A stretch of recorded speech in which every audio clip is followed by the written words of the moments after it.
आज आपको मैं कक्षा 10 का रासायनिक अभिक्रिया तथा रासायनिक समीकरण बताने जा रहा हूं, जिसमें सबसे पहले आप रासायनिक अभिक्रिया को पढ़ेंगे। क्या होती है रासायनिक अभिक्रिया यानी केमिकल रिएक्शन। पहले इसकी डेफिनेशन देख लीजिए। पहले क्या होता है, जब दो या दो से अधिक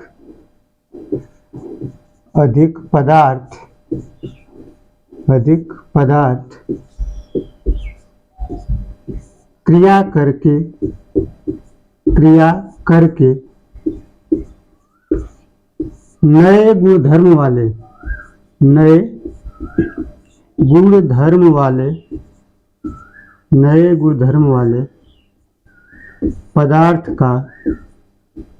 करके नए गुणधर्म वाले पदार्थ का निर्माण करते हैं तो उसे रासायनिक अभिक्रिया कहते हैं। रासायनिक अभिक्रिया कहते हैं। यानी कि आप देखेंगे कि रासायनिक अभिक्रिया क्या होती है, इसकी डेफिनेशन आपको कैसे लिखना होता है। तो आप देखेंगे कि जब दो से अधिक पदार्थ क्रिया करके नए गुणधर्म वाले पदार्थ का निर्माण करते हैं तो उससे रासायनिक अभिक्रिया कहते हैं। जैसे कोई भी उदाहरण आप ले सकते हैं इसमें, लेकिन सबसे पहले आपको समझना होगा कि जो रासायनिक अभिक्रिया होती है वो कौन कौन सी रासायनिक अभिक्रिया होती है। जैसे आपने कह दिया कि जब दो या दो से अधिक पदार्थ आपस में क्रिया करके नए पदार्थ का निर्माण करते हैं तो रासायनिक अभिक्रिया कहलाती है।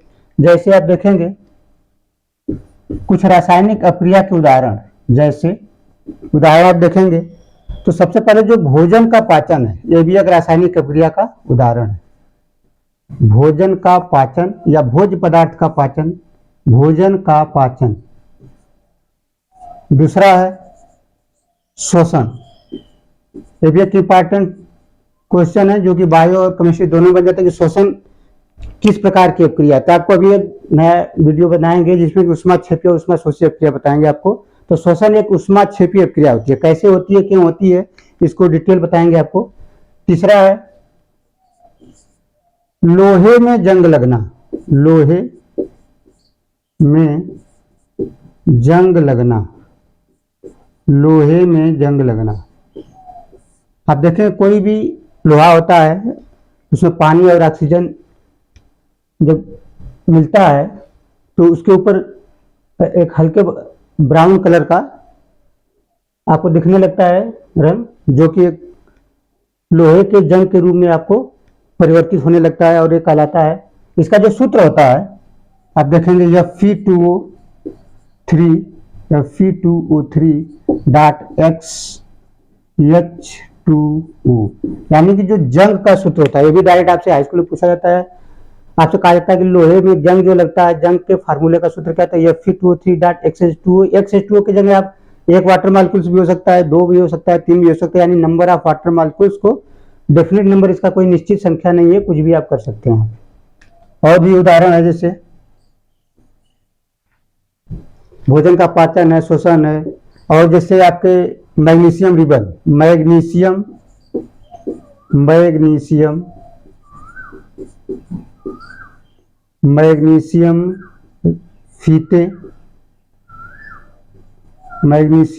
फीते का ऑक्सीजन में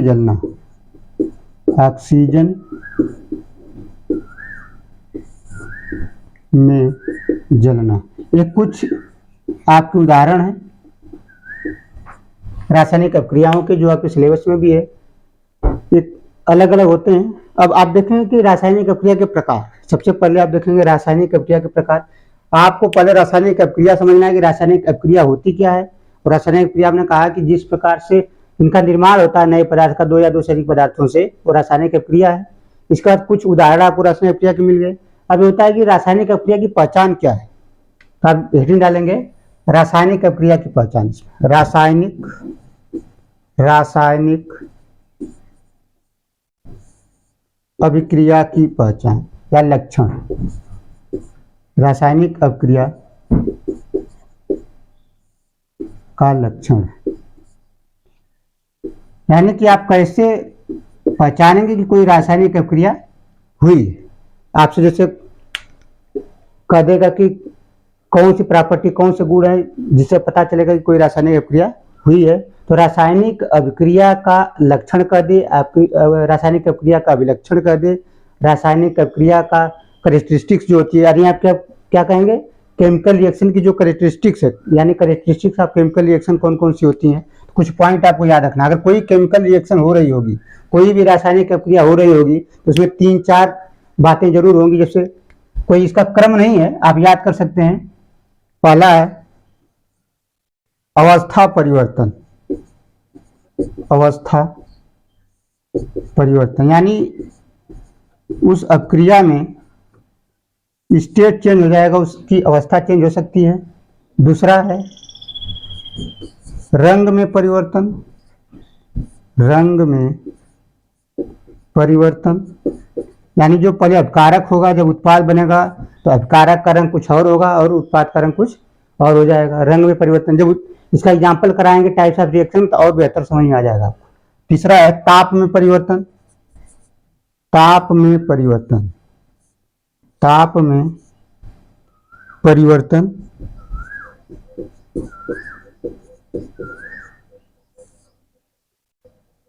और चौथा है, और उदाहरण आप लिख सकते हैं इसमें, ताप में परिवर्तन और हो गया प्रकाश का उत्सर्जन या ऊष्मा का उत्सर्जन कर सकते हैं, या गैस का उत्सर्जन कर सकते हैं, गैस का उत्सर्जन। इतनी चीजें आपको समझना है। सबसे पहले कोई भी पूछेगा कि रासायनिक अभिक्रिया क्या होती है, तो आप कहेंगे जब 2 या 2 से अधिक पदार्थ क्रिया करके नए गुण धर्म वाले पदार्थ का निर्माण करते हैं तो उसे रासायनिक अभिक्रिया कहते हैं। रासायनिक अभिक्रिया हो रही है तो कैसे आप पहचानेंगे क्या हो रहा है, तो उसमें 2 बातें होंगी। किसी भी रासायनिक अभिक्रिया, जैसे भोजन का पाचन एक उदाहरण होता है, श्वसन भी एक उदाहरण है रासायनिक अभिक्रिया का, लोहे में जंग लगना उदाहरण है, मैग्नीशियम फीते को ऑक्सीजन की उपस्थिति में जलाते हैं तो भी एक रासायनिक अभिक्रिया का उदाहरण है। यानी रासायनिक अभिक्रिया के कुछ इंपॉर्टेंट जो आपके सिलेबस में उदाहरण वो दिए गए हैं। इसके बाद रासायनिक अभिक्रिया का लक्षण या अभिलक्षण जो कि पहचान है कैसे हो रही है। तो आप देखें कोई भी रासायनिक अभिक्रिया होगी तो उस रिएक्शन में, अभिक्रिया में अवस्था परिवर्तन हो सकता है, रंग में परिवर्तन हो सकता है, कारक के ताप में परिवर्तन हो सकता है, या किसी गैस का उत्सर्जन हो रहा होगा। कोई जरूरी नहीं कि चारों चीजें आपको एक ही रिएक्शन में मिल जाए। हो सकता है एक रिएक्शन में केवल एक ही चीज आपको देखने को मिले कि अवस्था परिवर्तन हो रहा होगा, या किसी में केवल गैस ही निकल रही होगी, या इसमें हो सकता है जो 3-4 पॉइंट लिखे हैं इसमें से 2-3 पॉइंट भी एक ही रिएक्शन में मिल सकता है। तो आप देखेंगे, आप हेडिंग डालेंगे कि रासायनिक अभिक्रिया के प्रकार। रासायनिक अभिक्रिया के प्रकार, रासायनिक अभिक्रिया के प्रकार।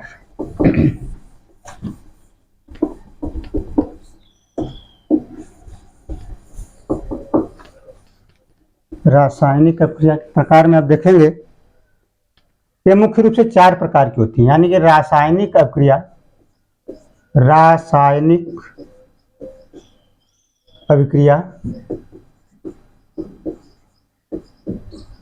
रासायनिक अभिक्रिया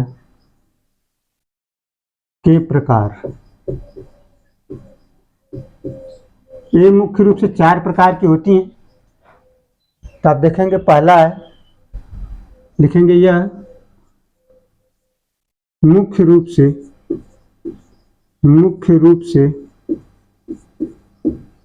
4 प्रकार की होती हैं। 4 प्रकार की होती हैं। 4 प्रकार की होती हैं, जिसमें पहला है संयोजन अभिक्रिया। संयोजन अभिक्रिया। दूसरा है वियोजन अभिक्रिया। वियोजन अभिक्रिया। वियोजन अभिक्रिया। तीसरा है विस्थापन अभिक्रिया। विस्थापन अभिक्रिया। अभिक्रिया। और चौथा है द्विविस्थापन अक्रिया, द्विविस्थापन अक्रिया, द्विविस्थापन क्रिया। संयोजन अक्रिया को बोलते हैं कॉम्बिनेशन रिएक्शन, कॉम्बिनेशन रिएक्शन। इसको बोलते हैं डीकम्पोजिशन रिएक्शन, डीकम्पोजिशन रिएक्शन। इसको बोलते हैं displacement reaction, displacement reaction, displacement reaction. और इसको बोलते हैं double displacement reaction, double displacement reaction, double displacement reaction. ये 4 अक्रियाएं हैं। सबसे पहले आपको पढ़ना होगा, यानी टाइप्स ऑफ रिएक्शन में आप देखेंगे कि संयोजन अपक्रिया, वियोजन अपक्रिया और विस्थापन अपक्रिया और द्विविस्थापन अपक्रिया हो गई, यानी कॉम्बिनेशन रिएक्शन, डीकम्पोजिशन, डिस्प्लेसमेंट और डबल डिस्प्लेसमेंट। आज आपको मैं 2 अक्रिया के बारे में बताऊंगा जो कि इंपॉर्टेंट रिएक्शन होती है। पहले आप हेडिंग डालेंगे संयोजन अपक्रिया, संयोजन अपक्रिया, संयोजन अपक्रिया, संयोजन अपक्रिया यानी कॉम्बिनेशन रिएक्शन। ठीक है, कॉम्बिनेशन रिएक्शन या संयोजन से पता चलता है कि जब 2 या 2 से अधिक पदार्थ आपस में संयोग करके यानी कि मिल करके एक उत्पाद का निर्माण करते हैं तो कहलाता है संयोजन अपक्रिया। तो लिखेंगे इसमें, जब 2 या 2 से अधिक पदार्थ, जब 2 या 2 से अधिक पदार्थ, जब 2 या 2 से अधिक पदार्थ क्रिया करके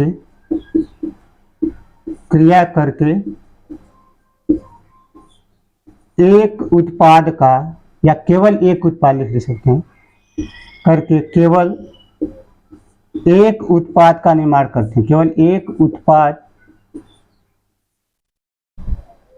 का निर्माण करते हैं,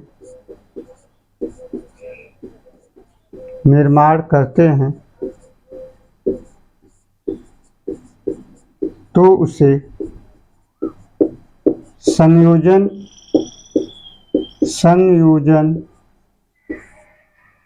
अपक्रिया कहते हैं, संयोजन अपक्रिया कहते हैं। एग्जाम्पल आप देखिए,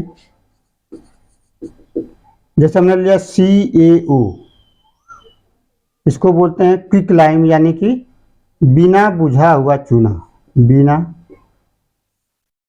बुझा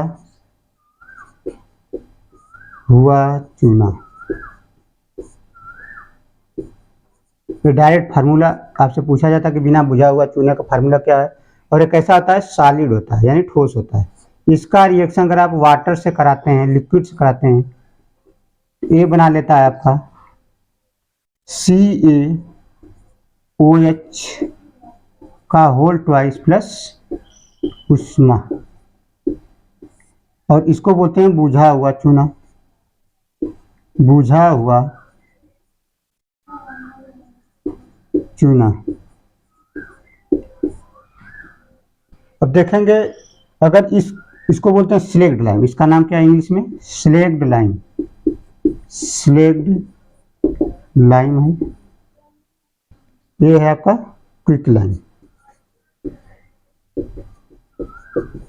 क्विक लाइम। कुछ जैसे अगर आपको बुझा हुआ चूना का रिएक्शन यहाँ से CaOH का होल ट्वाइस प्लस CO2, ये कैसा होता है, एक्वस होता है, ये क्या है, गैस है। इसका रिएक्शन अगर होता है तो बनाता है CaCO3, ये भी सॉलिड होता है, और ये क्या है, संगमरमर, संगमरमर प्लस वाटर, ये क्या हो जाएगा, लिक्विड। आप देखेंगे कि आपसे क्वेश्चन में पूछा जाता है कि यदि बिना बुझे हुए चूने का रिएक्शन वाटर से कराते हैं तो बुझा हुआ चूना प्राप्त होता है। इस बुझे हुए चूने का जब रिएक्शन CO2 से करा देते हैं तो संगमर यानी कि मार्बल, इसको क्या बोलते हैं, मार्बल भी कहा जाता है, मार्बल प्राप्त होता है। ये क्या है, मार्बल है। आप देखेंगे कि यहाँ पे जो भी रिएक्शन होती है, कुछ और उदाहरण, ये पहला उदाहरण था संयोजन अपक्रिया का। दूसरा उदाहरण आप देख सकते हैं कि अगर हम कार्बन का रिएक्शन, यानी कि हम कार्बन का रिएक्शन, और कार्बन कैसा होता है, सॉलिड होता है, कोक होता है, इसका ऑक्सीजन करा दें तो ये हो गया CO2 जो कि एक गैस। आप देखेंगे इसमें दो पदार्थ, एक सॉलिड है और एक गैस है, इसका संयोजन होकर के गैस प्रोडक्ट बन रहा है, यानी कि दो पदार्थ अलग अलग हैं, यहाँ पे एक पदार्थ बना लिया, तो क्या कहलाएगा, संयोजन अपक्रिया। ये भी एक उदाहरण होता है। दूसरा उदाहरण आप देख सकते हैं इसमें वाटर का, H2 एक गैस होती है, दूसरा O2 ये भी एक गैस है, इसका जब क्रिया होता है तो वाटर बना लेते हैं, ये क्या है, लिक्विड होती है। तो ये कुछ संयोजन अपक्रिया के उदाहरण होते हैं। इसके बाद आप देखेंगे डीकम्पोजिशन रिएक्शन। इसके बाद है आपका डीकम्पोजिशन यानी कि वियोजन अपक्रिया। वियोजन अपक्रिया,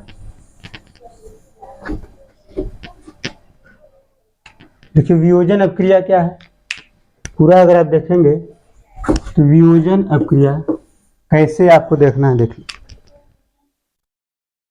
वियोजन वियोजन अभिक्रिया,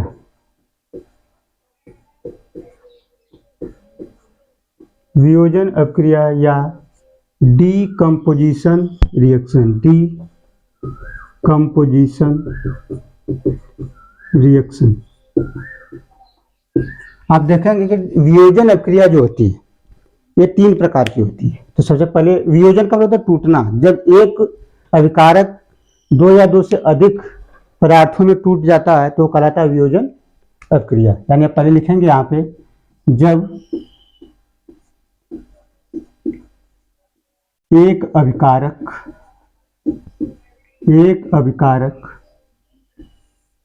टूटकर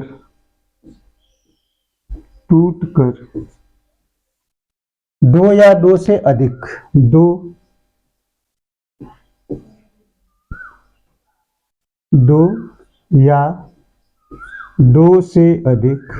या दो से अधिक पदार्थ का निर्माण करता है, पदार्थ का निर्माण करता है तो उसे वियोजन अपक्रिया कहते हैं, वियोजन अपक्रिया कहते हैं, वियोजन अपक्रिया कहते हैं। अब देखेंगे यहाँ पे ये मुख्य रूप से तीन प्रकार की होती हैं जो वियोजन अपक्रिया है। तो ये यहाँ लिखेंगे वियोजन अभिक्रिया, वियोजन अपक्रिया, और यह अपक्रिया तीन हो जाती है। कौन कौन सा आप देखेंगे, पहला होती है उष्मीय वियोजन,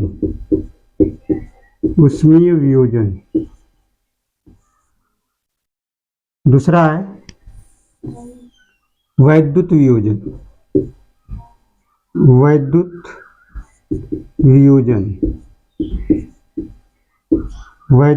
वियोजन, और तीसरा है प्रकाशीय वियोजन।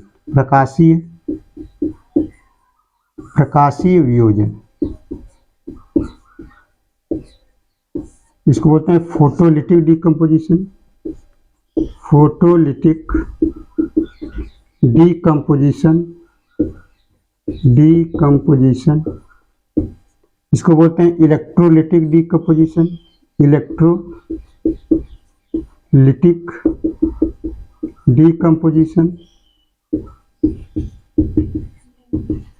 और इसको बोलते हैं थर्मल डिकम्पोजिशन,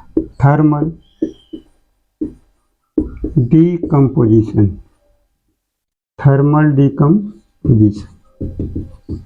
ये आपको केवल वियोजन अपक्रिया जो 3 प्रकार की हो जाती है, यानी कि उष्मीय वियोजन, वैद्युत वियोजन, प्रकाशीय वियोजन। यानी जब उष्मा दे करके, यानी टेम्परेचर को दे करके या टेम्परेचर बढ़ा करके किसी अभिकारक को 2 या 2 से अधिक पदार्थ में तोड़ा जाता है तो ये कहलाता है उष्मीय वियोजन। जब इलेक्ट्रिक करंट पास करके किसी को तोड़ा जाता है तो कहलाता है इलेक्ट्रोलाइटिक वियोजन। अब प्रकाशीय यानी कि सनलाइट प्रेजेंस होती है, यानी सूर्य के प्रकाश की उपस्थिति में कोई पदार्थ टूटता है तो क्या कहलाता है, प्रकाशीय वियोजन। तो सबसे पहले हम देखेंगे उष्मीय वियोजन। उष्मीय वियोजन आप देखिए पहले, उष्मीय वियोजन, उष्मीय वियोजन, इसमें लिखेंगे जब एक अभिकारक या एकल अभिकारक भी कहते हैं, जब एक अभिकारक उष्मा की उपस्थिति में, उष्मा की उपस्थिति में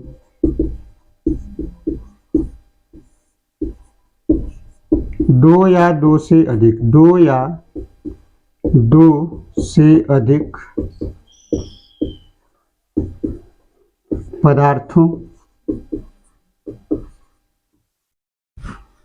में टूटता है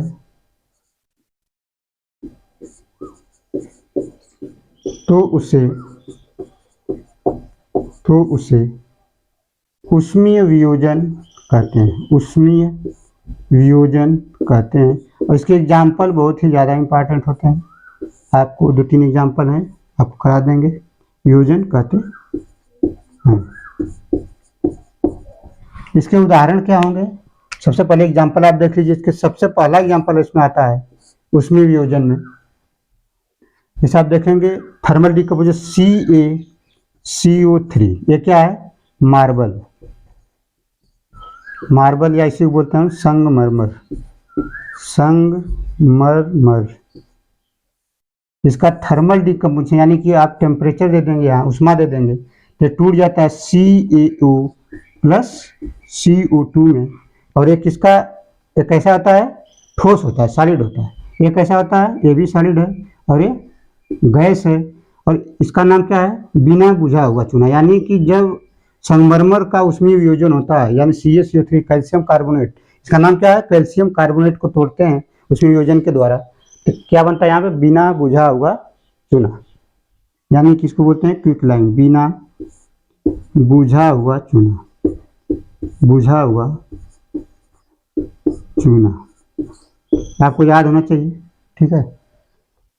दूसरा एग्जांपल आप देखेंगे, दूसरा एग्जांपल आप देख लीजिए।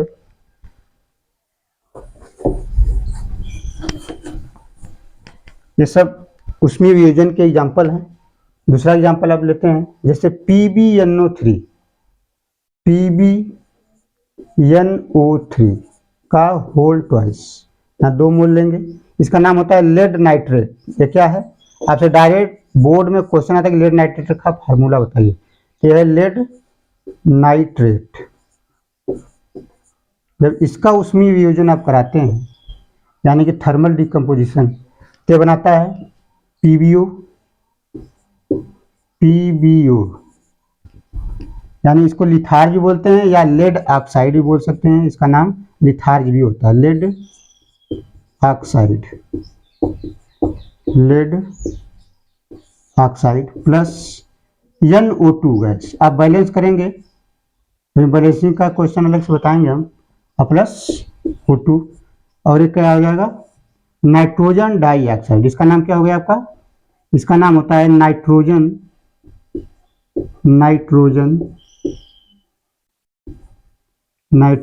Dioxide, dioxide. और जो नाइट्रोजन डाइऑक्साइड है उसका कलर जो होता है वो कैसा होता है, भूरा, यानी कि ब्राउन कलर का होता है, आपको याद रखना है। और ये है ऑक्सीजन। और जब ऊपर की तरफ एरो बना है, तीर बना है, इसका मतलब होता है कोई गैस निकल रही है। और नीचे की तरफ कोई चीज एरो बनी हुई है तो क्या बताती है कि यहाँ कोई प्रेसिपिटेट बन रहा है, किसी चीज का अवक्षेप बन रहा है। तो ये आपको याद रखना है कि लेड नाइट्रेट का फार्मूला भी याद रखना है आपको बोर्ड के लिए। इसके बाद लेड ऑक्साइड बनता है इससे, और ब्राउन कलर का इसमें गैस निकलती है NO2। दूसरा है आपका एग्जाम्पल FeSO4। FeSO4 इसका नाम होता है फेरस सल्फेट। इसका नाम होता है फेरस सल्फेट। इसका नाम है फेरस सल्फेट। इसका जब उसमें वियोजन होता है तो बनाता है Fe2O3। Fe2O3 सॉलिड है, ये भी सॉलिड है, प्लस SO2 प्लस SO3 यानी सल्फर, ये क्या हो गया Fe2O3 है। इसका जो रंग होता है हरा होता है, इसका जो कलर होता है ये हल्का भूरा लाल रंग होता है इसका।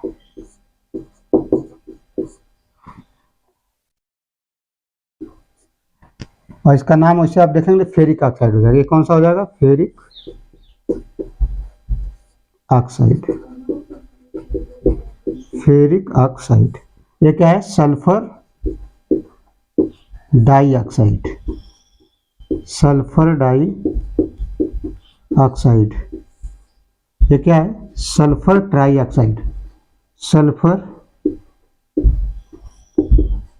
Try oxide. Sulphur trioxide हो गया। आप देखेंगे यहाँ की फेरस सल्फेट का जब उसमें वियोजन होता है तो Fe2O3 SO2 प्लस SO3 ये बनता है। इसके बाद तीसरा एग्जाम्पल आप देख सकते हैं यहाँ पे, ये 2 एग्जाम्पल हो गया, तीसरा एग्जाम्पल इसके पहले करा, यानी 3 एग्जाम्पल। ये आपको उसमें वियोजन में 3 एग्जाम्पल आपको याद होने ही चाहिए। इसके बाद आता है आपका वैद्युत वियोजन। इसके बाद आता है आपका वैद्युत वियोजन। दूसरा है वैद्युत वियोजन, जो कि उसमें वियोजन का एक टाइप है। वैद्युत वियोजन इलेक्ट्रोलिटिक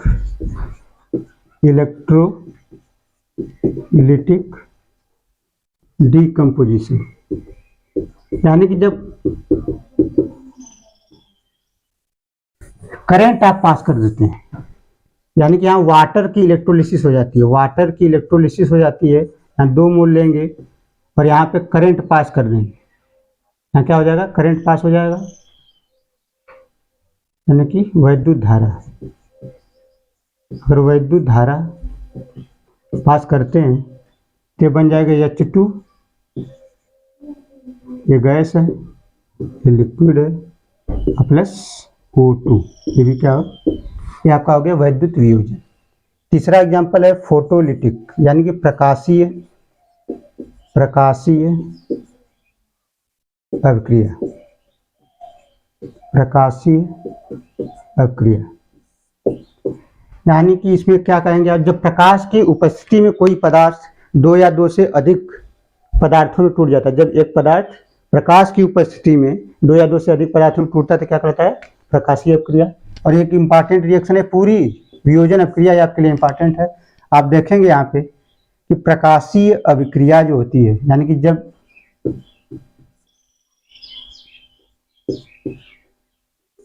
एकल अभिकारक या एक अभिकारक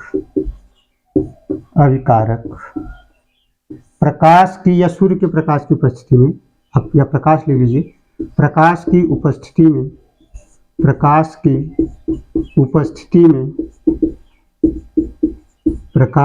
उपस्थिति में 2 या 2 से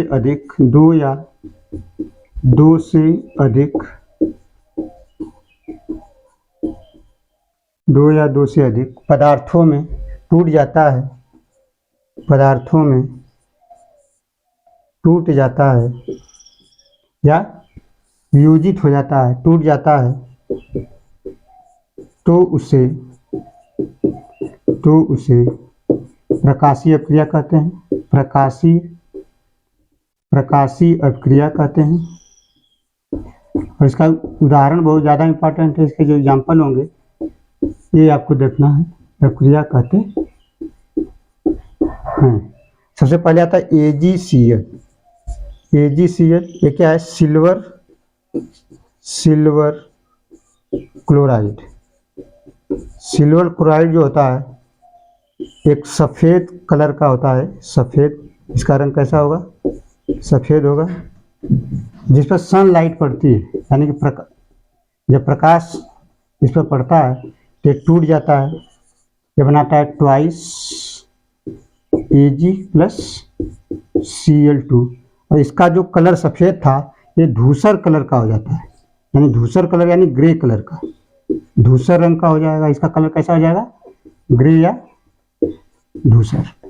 उसी प्रकार से दूसरा एग्जाम्पल आता है AgBr का होता है ट्वाइस AgBr। और आप देखेंगे इसका जब प्रकाश इस पर पड़ता है ये भी बदल जाता है ट्वाइस Ag प्लस Br2। और इन दोनों का यूज यानी कि AgCl AgBr का यूज जो होता है, इसका जो उपयोग होगा, उपयोग AgBr हो चाहे AgCl हो, इसका उपयोग ब्लैक एंड वाइट फोटोग्राफी में करते हैं, यानी कि फोटोग्राफी आप लिख सकते हैं। इसका उपयोग क्या करते हैं, फोटोग्राफी में। बहुत पूछा जाता है कि किस कंपाउंड का जो प्रयोग होता है, उपयोग होता है, फोटोग्राफी में करते थे AgBr या AgCl करते हैं। अगर आप AgI ले लें, अगर यहाँ पे I होता है तो आप देखेंगे इसके लिए अलग से हम नोट कर दे रहे हैं। इसका तो फोटोग्राफी में करते black and white, black and white. और इसका जो AgI अगर होता है, अगर AgI लेते हैं तो इसका यूज आपको आर्टिफिशियल यानी कृत्रिम बारिश में करते हैं। कि PCS जैसे परीक्षाओं में क्वेश्चन जनरल साइंस केमिस्ट्री से आते हैं कि कृत्रिम बारिश जो होती है, वर्षा, उसमें किसका उपयोग करते हैं, यानी कि सिल्वर का कौन सा हैलाइड है या कौन सा कंपाउंड है जो कि कृत्रिम वर्षा में उपयोग किया जाता है। कृत्रिम वर्षा में AgI का ही होता है, इन दोनों का फोटोग्राफी में होता है। दूसरा एक अच्छा क्वेश्चन पूछा जाता है आपसे बोर्ड में, खासतौर CBSE बोर्ड में, कि बताइए कि क्या कारण है कि AgCl और AgBr को रंगीन बोतल में रखा जाता है। तो उसका कारण आप देख लीजिए। इसका अगर ये पूछ लिया जाए, अच्छे क्वेश्चन बनते हैं, यहाँ से कह दिया जाए कि बताइए AgCl या AgBr को ऐसे क्वेश्चन आपसे पूछेगा। ये तो इतना सब लोग पढ़ाते हैं, बताते हैं, ये आपको NCERT में भी दिया हुआ है। ये चीज़ कम लोग बताएंगे। AgCl AgBr को रंगीन बोतल, रंगीन या काली बोतल दोनों कर सकता है, या कोई भी कलर कर सकता है। तो AgCl या AgBr को रंगीन बोतल या काली बोतल में क्यों रखते हैं, तो आपका आंसर क्या होगा, आपका आंसर ये होगा कि क्योंकि AgCl AgBr प्रकाश की उपस्थिति में अपने आप को क्या करता है, वियोजित कर देता है, यानी कि Ag और Cl में टूट जाता है। ये प्रकाशीय अभिक्रिया से इसको बचाने के लिए इसको आप रंगीन बोतल या काली बोतल में रखें ताकि प्रकाश इस बोतल के अंदर न प्रवेश करे। तो आप इसका उत्तर क्या लिख सकते हैं, इसका जो उत्तर होगा, इसका उत्तर होगा कि AgCl या AgBr प्रकाशीय अभिक्रिया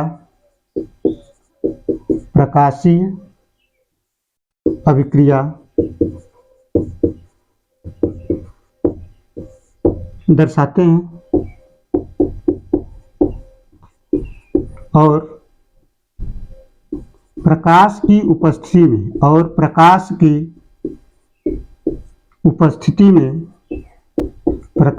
उपस्थिति में यह यौगिक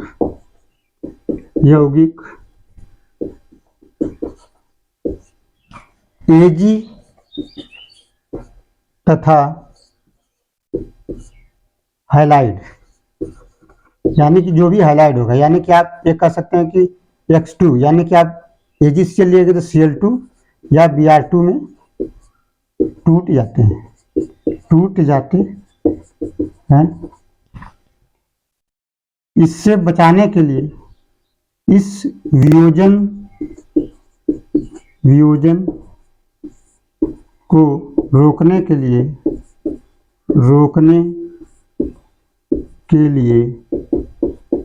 इसे रंगीन बोतल में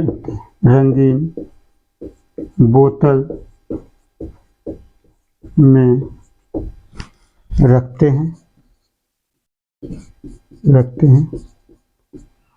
ये पूरा आपको दो अभिक्रिया बता चुके हैं आपको।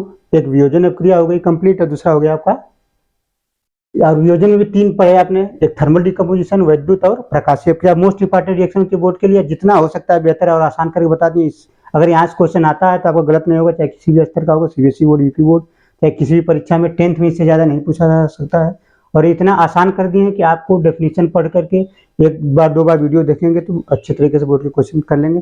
थैंक यू, धन्यवाद। इसके बाद आपको इसमें ऊष्माक्षेपी, ऊष्माशोषी और इसके 2 टाइप के रिएक्शन और भी पूछे जाते हैं, जैसे कि आपसे कर दिया जाए कि विस्थापन और विस्थापन, 4 अब यह बताया था, 2 आपको आज करा दिए, 2 नेक्स्ट वीडियो में कराएंगे। थैंक यू, धन्यवाद।